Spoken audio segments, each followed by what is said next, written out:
Jatni Rotary और Rotaract club पक्षर joint and orthopaedics camp अनुष्ठित होछि। रोटारियन डॉक्टर पीके पंडा नेतृत्व में शिविर आयोजन करा पाखापाखि 73 जन रोगी चिकित्सा करा सब प्रकार हाड़र चिकित्सा करने सह ए रोगर किपरि उपकृत हेबे समस्ते से परामर्श दी जाए। कार्यक्रम रोटारी सभापति सुनील अग्रवाल, पूर्वतन सभापति पदारबिंदु साहू प्रमुख परिचालना करथिले।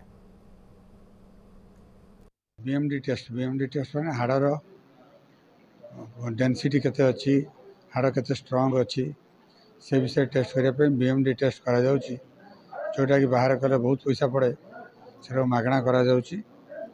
एवं जो लोक मानकर डिफेक्ट अच्छी से औषध एवं चिकित्सार बाट बतिया होची, मागणार सब करा जाउची। समस्ते आसी माने एटा को टेस्ट करी जातु, कारण ये बहुत किसी रोगर निराकरण भी हो पार।